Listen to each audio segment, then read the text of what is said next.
Hello, everyone. It is Stacy from Achievers Prep. Welcome to another edition of It's All Education, the podcast. And with me, of course, as always, on Wednesday, we have my esteemed co-host here, Joe Grant. And yes. Joe has invited a very special guest to join us on the stage. And I'm going to be quiet here for just a moment and allow Joe to elaborate on who we have on the stage with us. Joe, take it away. Appreciate you. Thank you so much, Stacy. So last week, we talked about building wealth and how it's never too late. And I told you about a gentleman who I referred to as Mr. X, how he was able at late 50s, 57 years old, to be able to take his little nest egg and grow it substantially into something that was worth mentioning. And so today, just to let you know that it wasn't theory and it wasn't, just something made up, I brought Mr. X here. We're going to call him Jack.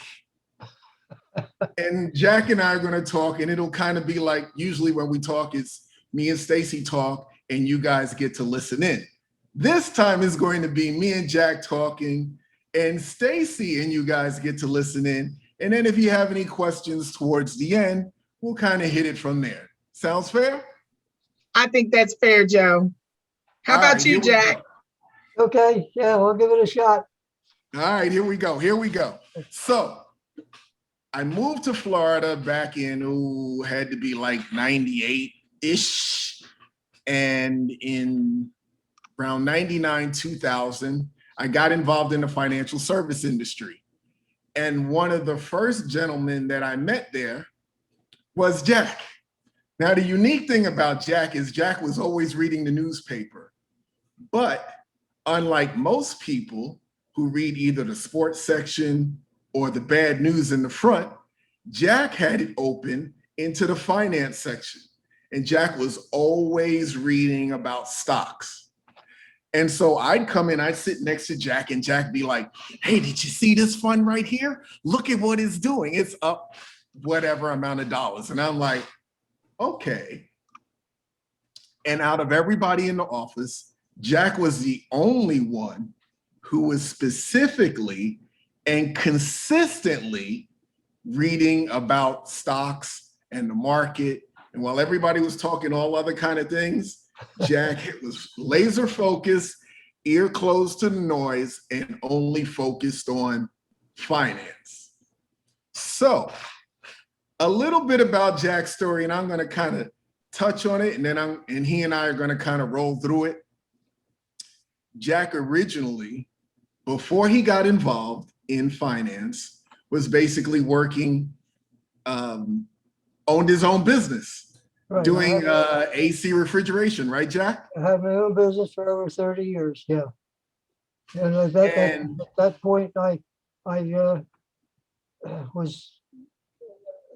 started to go fail where I had to have an operation on my hands, which in turn was going to put me out of business. So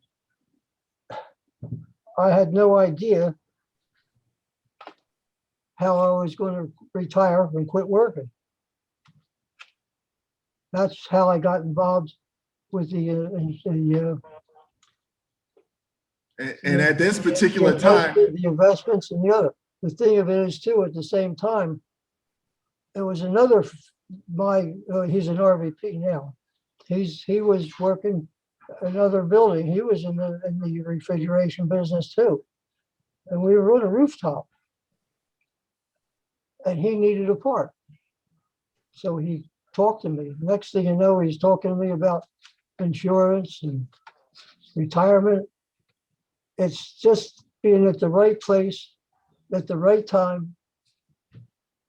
It's just what he said to me. I says, I gotta talk to you. So he came over to the house and we talked about all the insurance that I have. I don't know if you want me to get involved in that side of it right now, but that's where I come from. I was in my own business and I was going to have to quit working. And that's when I found Primerica. So And that's, so at and that that- time, you were in your late 50s, right? I was 58 years old when I got into Primerica. And you had approximately a low six figures to work with. Right, yeah. Yeah, And then that after, was, I knew that wasn't going to be enough to retire, to quit working. and so So the when goal I was found out to grow that. about the investments, how they work, all these, I'm talking about mutual funds now, not stocks, not necessarily stocks, just mutual funds, because the mutual fund has hundreds of companies in it, hundreds of stock companies in it, which spreads that risk factor out. So that's once I learned that and of course back then they had all these graphs where you could see what it did for the last 5, 10, 15, or 20 years or 40 years, what these different investments, what these different mutual funds have done. So I got really into it. And that's where I started going into trying to figure out how this money works. Anyhow, that's where I got into it. So that's how I got into Primerica, and I learned about the insurance. I had the wrong kind of insurance. That's naturally. I didn't know. I had insurance policy from the time I was 18 until I was 58. But what was happening, the charges within the policy now, because I got it so young, now the charges are going up and up each month. And that's where I found out that you got to get term. That's all there is to it. Because it was getting so expensive, I couldn't keep it anymore. So I had to get rid of it. And I got the same insurance for a lot less money. And it's, the funny part of it is, you buy this insurance with a certain amount of money. The thing is, you got to keep in mind, after a while, if you have that much money, you don't need insurance. Now, I don't want to get into, there's other things to get involved in that, but it makes it, the cash value that was in there, I was able to take out and invest it. This was the beginning of seeing how it evolves, how the money can evolve over time. So it was thank God I come across this company. That's all I can say. So you took the money out. I learned all this about this was back in 1991. I was at 58 when I got licensed. And so you took that small amount of money, Yeah. you invested it. It did quite well for you. Yeah, And I invested that into in mutual funds and right. IRAs. That's when I got into the tax deferred and tax, all that other tax deferred stuff, which really made a big difference. That's a whole story in itself. And so anyhow, by the end of it, you accumulated a pretty decent nest egg, would you say? yes. Well, I quit my job in 1998. So we're talking 7 years. 7 years. In 7 years, I was making as much money from Primerica on the side as I was working a full-time job. So you were able to quit your job then. You're still retired today. Yeah. And you still have money, correct? Okay, this is the thing. All the dividends and capital gains that the money makes equaled my income.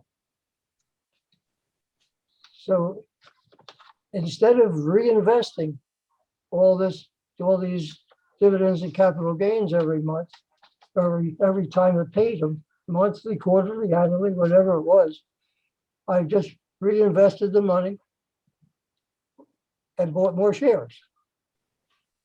The dividends and capital gains are paid according to how many shares you have, not how much money you got, how many shares you got. So I said, okay, instead of reinvesting, send me the money. So now they send me checks. I got a whole bunch of checks coming in, like it's automatic, boom, boom, it just goes right into the bank account.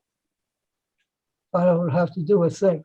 All that money keeps on reinvesting. And now this has been going on now for 23 years. 23 years. 23 years. The same income is coming in. I still have all this. The money fluctuates. This is what you got to get in your head. It's going to go down. It's going to go up. It's going to go down. Oh, I've been through. It changes $100,000 within a few months. But it doesn't matter because I still have all the shares. They still pay me the dividends and capital gains. So, and like I say, this is 23 years later. Right now I'm 86. And I still got this income coming in that I had when I was working. I'm doing okay. I'm not complaining. But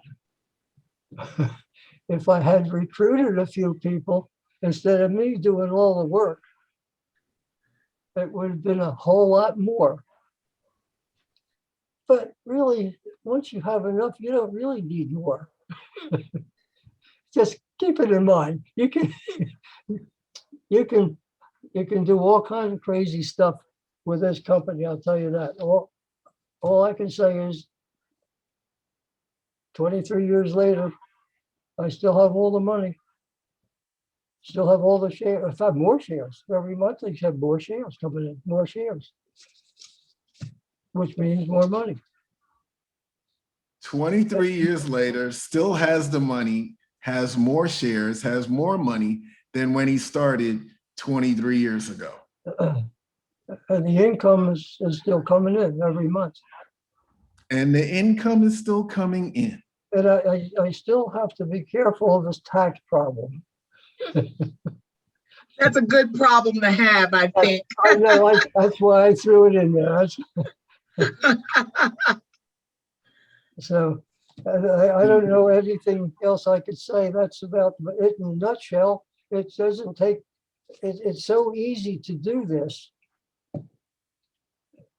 And it's so easy to go tell somebody else about. That's why I got into it. It's so easy to tell somebody else because of my experience what they got to do. I have several of my clients are now retired also because of what I've done. I keep getting phone calls. Thank you for all you've done. Well, if it wasn't for you, I wouldn't have had nothing, blah, blah, blah. But this is the compliments that I get from my clients that I made years ago. This is starting with like $50 a month investments. $50 a month. Wow. Because you get into it, you start telling them, well, if you show them those charts, $50 isn't quite enough. You may have to put, depending on the age, $50 could be enough if you're young enough. But if you're old like I was starting out, you need the time factor of making the money. So it's so easy to do. All you got to do, okay, you need to put some of them. I told them, hey, if you want to do this, you got to put $800 a month away. And you can't bat an eye. You have to tell them just like it is. And once you tell them, they'll do it. Once they know what they can accomplish out of it. So. Man, Jack, that was powerful. That's it. That's about it. So far, all I say is at this point, there's enough to survive on. And at my age, my kids will probably have a decent boost. His kids will have a decent boost.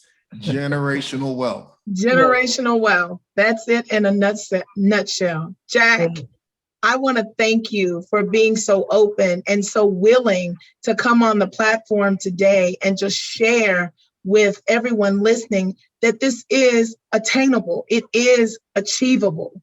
it's so easy. It is. It's so easy. I didn't have a minute's trouble trying to do this. That's the crazy part of it. I didn't want to do this business. I was too busy with my own business. I didn't Yeah. even want to do this. But the farther I got, the more I got into it, the better it got. So it's a great experience, and I can't understand why anybody wouldn't take advantage of it. Well, I tell you what, I know you don't consider yourself a salesman, or I don't know if you do, but I'm sold. The only thing I need to be sold is period, point blank, evidentiary proof. And that is what you represent for me today, Jack. And I just want to say thank you for coming on and sharing your story with us. No, you're welcome. I'm sure. Welcome. Appreciate you, Jack. Thanks so much. All right, we're going to let you go, Jack. Thank you. Okay, doke. See you soon, Jack. Do I stay in or do I check out? I think it's probably going to cut off on your end. Okay. All right. Thank you. Okay. Thanks, Jack. See you soon. Okay. Right. Bye-bye. Wow. Like that was simply, wow. That was amazing. Like, I don't even know how I can say that any other way. It was just simply amazing. So we'll continue this conversation, the Wealth Wednesday conversation. Jack was just a piece of it. For those of you who were listening last week, Jack, AKA Mr. X, had a chance to tell you how he started late in life, because our first talks were just basically getting the mind right, generational wealth, etc. Stacy brought up a point for what about those of us that are more mature? Jack started at 57. He invested for 7 years. Let's count them. 7 years. And at the end of 7 years, not making a major investment, at the end of 7 years, fast forward, 23 years later, Jack is still okay. Wow. Still making money, still getting more money. And so that was part of the strategies and techniques that we talked about previously. And if you're just joining us for the first time, you need to go back and listen to the earlier episodes so that you can get caught up to speed to where we are today. And with that being said, let's go on with today. So I want to talk to you today, continuing this wealth conversation about interest. So before we talked about good debt versus bad debt, and today we're going to talk about simple interest versus compound interest, because there is a difference and it makes a difference in the world. So Einstein, it has been said that he claimed that compound interest itself is the eighth wonder of the world. And the way he understands it is, it earns money. He who earns money and he who doesn't, both of them get paid the same. So if you earn interest, you're making it. But if you don't earn interest, you're probably paying it. And so you have to understand where you are in the equation, because if you have debt and it's revolving on some sort of like credit card debt, you are paying interest. And usually it's a high amount of interest. We're talking double digit. Versus, like Jack was doing, he's investing it. But not only is he investing it, he's getting double digit returns. Now, you can get double digit returns, but that's a side conversation, usually a one-on-one conversation. And so we're going to stick to the main thing or not. You probably heard of the guy that's on the $100 bill, Ben Franklin. He was like, you know what? In terms of interest, money makes money. And the money that makes money makes money. I'm going to say that again. I'm going to say it a little slower so that you guys can get it. Ben, you like P. Diddy, it's all about the Benjamins. Ben said, the money that makes money makes money. So we're going to let that marinate for a minute. And so that's basically the simplest explanation that you'll hear in regards to compound interest. So compound interest, as opposed to simple interest, compound interest is interest on top of interest. And so the money that you invest in that gets interest is making you more money. So we'll give you, like, say, let's do simple math for those of you who need numbers behind this theory.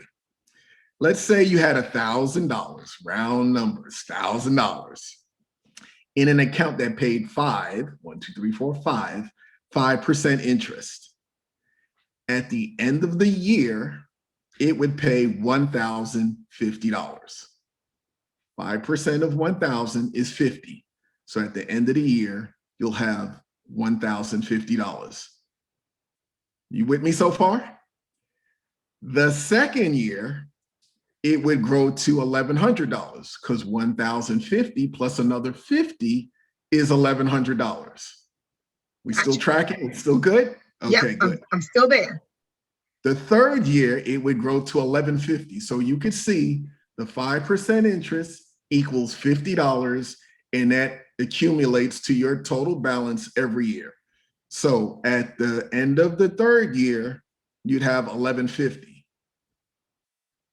Now, if you had it compounding per se, instead of $1,000.50 in the first year, you would have $1,102.50. So that additional is where compounding comes in instead of regular simple. There you go. More money, more money. Stacy, you got it. That's how it goes. And so over a longer period of time, as Jack so subtly yet eloquently explained, can be a huge difference. So I believe when we first probably talked one or talked two, we talked about having $10,000, the rule of 72, also known as the banker's rule. And so how you could have over a period of time, 3% in 40 years grows to 32,000 and change. Now, if you took that same amount and you invested it with compound interest, we're talking that would be like probably triple, almost quadruple. So let me give you a little bit more, without putting his entire business in the street, we'll just talk a little bit about it. So we won't mention any names. We'll talk about a 57-year-old gentleman who, over his working life,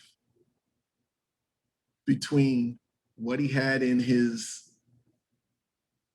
insurance that had savings and what he saved on his own, he had roughly low six figures. And he was having issues at work. And so he knew the end of the road, his working years were coming faster than he had anticipated. And so he felt like, well, what am I going to do?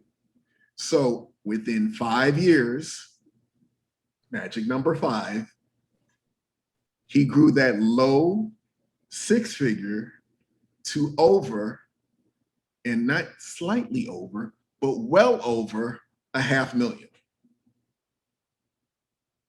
And now, 20 some odd years later, so imagine if you had well over, not slightly over, well over $500,000, and every month or every year, and we're not talking about Social Security or any of that other stuff, we're talking about from your accounts, you get a check that basically covers all of your bills and your lifestyle, because this is a legacy and lifestyle call based in wealth. Imagine that 20 years later, you're still retired and the money doesn't go down. That's compound interest. Any questions? Look, where do I sign up? I don't know about anybody else listening, but I'm listening intently and I'm saying, okay, how do I get on this train? Well, how do I buy a ticket? It can be done. There are ways. There are techniques and strategies to help you guys get there.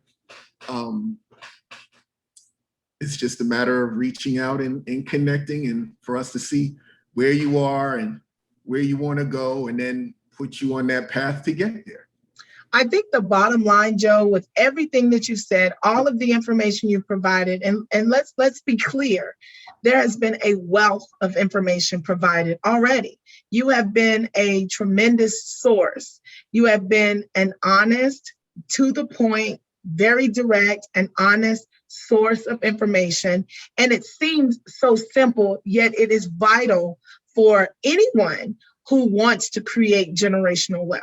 But specifically speaking to the platform for which this began, which was the BIPOC community, the Black and Indigenous people of color.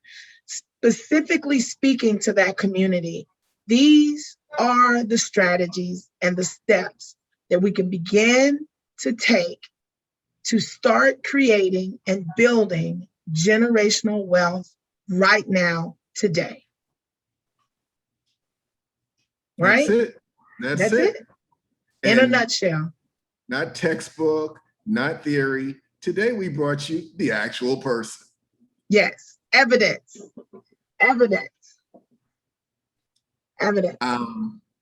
The only other thing that I can say to anybody out there that still has a raised eyebrow, a question, a hesitation is what?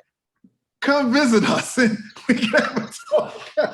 Well, what I would say at this point is let's get in touch with Joe. So I'm going to tell you at this point, why don't you go ahead right now in this point of the program and tell these people who are sitting here saying, okay, I'm like Stacy. I want to know where I can get my ticket and how I can get on this train. So how can the people get in touch with you, Joe? So first and foremost, if you're a fan, and I hope you are, and I hope you're listening, and if you missed any of this, you need to go back and then get caught up. So first and foremost, if you're trying to reach me, you can go through Stacy. Absolutely. And not a problem. Stacy knows how to reach me. However, if you're one who's short on patience or need an answer now, or it's like, I need now, and you got the thumbs going, that's fine. You can text me or you can call me. My number is 954-839-4471. And my email is the letter J, last name Grant, like the guy on the $50 bill, @gmail.com. Stacy, phone number, email, any one of those three, 954-839-4471. J Grant Management, MGMT1 @gmail, J Grant Management 1 @gmail. That's how you can reach me by email. Or you can reach out to Stacy. Absolutely. They can always reach out to Achievers Prep at my website, www.myprepacademy.com. Or as always, you can reach out to it'salleducation.com. Yes, it'salleducation.com, because we're going to end it here, as I always do, by saying thank you, Joe, yet again for coming on, providing excellent, great information and tips for us to begin creating generational wealth. Thank you so much. And as always, the human experience is our classroom and life is our teacher. And at the end of the day, it's all education. Education. Thank See you guys soon. Bye.